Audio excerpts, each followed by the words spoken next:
G. Edward Griffin is our guest. Thank you so much for joining us, and he's a big part of Fall of the Republic. We're going to take some phone calls now in the 10 minutes or so we have left with him. Jim, Ken, Jason, Kevin, Mark. We'll get to your calls at least. But G. Edward Griffin, tell us about some of the other speaking engagements you have coming up around the country and where people can find out more. Well, the big emphasis right now is the crash course on money that I mentioned before. And my next one is scheduled on November 21st in New York. And then after that, December 5 in Seattle, and then December 12 in Austin.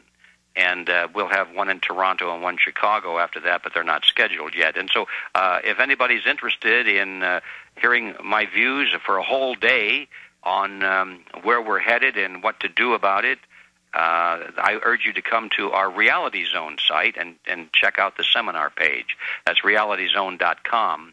You go to the landing page and you'll see my picture there, and that's the doorway into the seminar information. So that's taken a lot of my time, Alex, and I'm happy to report that the two seminars we've had so far, one in Los Angeles and one in Atlanta last weekend, are highly successful. And people have told me that they had their expectations completely fulfilled, which makes me feel good about it. Oh, you're a very powerful lecturer. It's even more powerful than on the radio because you can really flow. I want to go to some calls here in the last segment we have with you, but to put a positive light on this, because I truly do believe that some positive things are happening, G. Edward Griffin, we are seeing an exponential awakening, and the globalists denying they were building this in the past, it's really handicapping them now that they're having to admit it. And I know they're not invincible, and if people will take action at the local, county, city, congressional level and really get involved, we can stop them. And our message of liberty and our message against collectivism is really spreading. And the globalists in a lot of their own publications, as I know you're aware, are really starting to complain and say that we better hurry up and finish this because the opposition is really starting to mount. Yeah, they're scared to death of the size of the opposition. They've always known there would be a lot of it, but I think the size of it is surprising to them. And, of course, the Internet and talk radio are two of the main channels by which this movement is growing, and they're really focusing hard on those two areas. They would like to close you down, and they'd like to close down the Internet as soon as possible. So our little window of opportunity is not so big, but it's still open. And I agree with you. We can still do it, but we better get busy. You know, that's an amazing admission. Jay Rockefeller in the Senate committee saying we would have been better off without the Internet, having Obama come out and say the NSA is taking over the web. We may have to shut it off to save it during emergencies. They're really setting the stage to control the Internet and shut it down and tax it and regulate it. Things are moving very quickly, and they wouldn't be getting ready to shut it off and starting to broach the subject if it wasn't hurting them. Jim in Illinois, you're on the air with G. Edward Griffin. Go ahead. Hey, guys. How's it going? Thanks for everything you do. I just had a couple comments kind of expanding on what you're talking about. Just more like I think there might be a couple things that could at least slow them down a little. And, if we could maybe audit the Fed, get that moving, if we could get any kind of 9/11 truth going, and, if there was any possible way to get our soldiers back home, I think any one of those would slow them down big time. But then one other thing, if you guys could kind of expand on, you've been fighting the system so long that, at the rate it's growing, do you think by, the next generation we'll just overwhelm them with how many people understand liberty and what really comes with that? I like the concept of the next generation. I think that by the next generation, and certainly the one after that, victory will be ours. But I don't think it'll be because of just overwhelming them with numbers. I think it'll be because that out of those who do understand the issues, that a small number of those people, 3% or less, will move and take control of the system. They will recapture control of the power centers of society and lead the rest of the people. I don't think it's going to be just the sheer force of numbers, although that is necessary in order to provide the moral support. Sure. I mean, G. Edward, the biggest issue is exposure. If we person by person expose the global architecture so people know what they're seeing, understand what they're dealing with, this thing will implode. Thank you, Jim. Ken in New York, you're on the air with G. Edward Griffin. Go ahead. Hey, Alex. I just have some questions about the H.R. 1207. I'm just wondering why this bill, I mean, it has 311 co-sponsors. Why haven't we heard about anything that's about in the mainstream media? I mean, Fox News has... Because the mainstream media is owned by the same banks that don't want to be audited. Ron Paul has over 309 sponsors.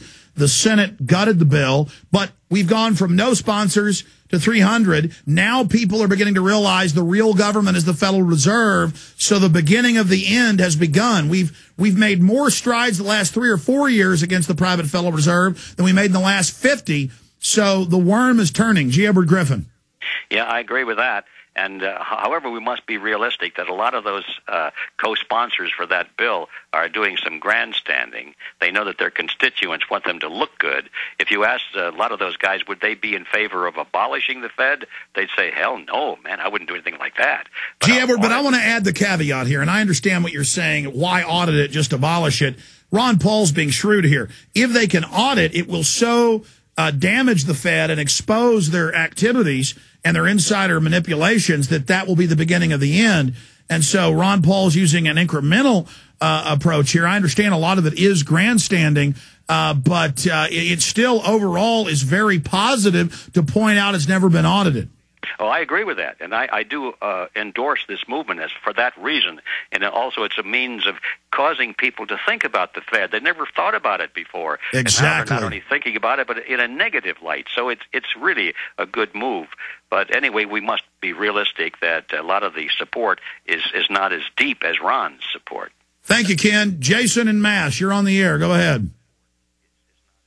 Hi, Mr. Griffin. Hello. Hello. Hello. Sorry. Yeah, you're on air. Oh, hey, great show, Alex. I've been listening for about a year. I've been sending out hundreds of DVDs. I love the new movie. Mr. Griffin, your books are excellent. And I wanted you to know that you've inspired me to do a comic book about the Fed. And I'd love to share that with you somehow, or maybe even get some feedback on it from you someday. That'd be amazing. I'd love to see a comic book on the Fed. I don't think it'd be funny, but it would be probably effective. I'm trying to put some humor in it, actually, because it's too dreadful. Alex, I just had a comment. And maybe Mr. Griffin, you could comment on this. Excuse me. I get angry when I hear all these dirt talkers on bothering you and getting you upset.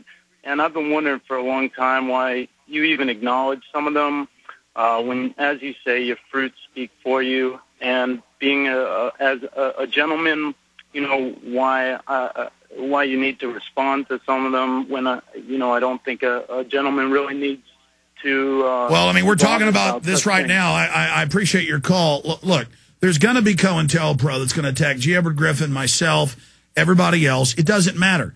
The world government's here. There's no more denial. What are we going to do about it? Do you have any comments on this, G. Edward? Well, yeah, I think his issue was, why do I waste time? I presume he's talking about our newsletter, Unfiltered News. I get some people that come in and they want to tear my arguments apart, and I often do respond. And the reason I do that is not because I expect to convince these people, but, they do raise issues that I think are in the minds of others that I feel that if I don't answer them, I'm not doing my job. And I try to answer them as best I can without becoming antagonistic or angry, because I'm really writing for other people to read and not the person who's written in that dirt talk, as he calls it. Because we know that they just throw out those lies, hoping ignorant people then think we're lying. I mean, here's an example. I noticed a campaign on the web in the last 2 weeks when I made a big deal out of Ban Ki-moon. He is the Secretary General of the UN. The UN is real. The New York Times is real. The title was, "We Can Do It." And I noticed a disinfo campaign on my comment pages and on YouTube, and I wasn't even looking for this, under different names with the same cut and paste, saying, I went and looked at that. Ban Ki-moon didn't write that.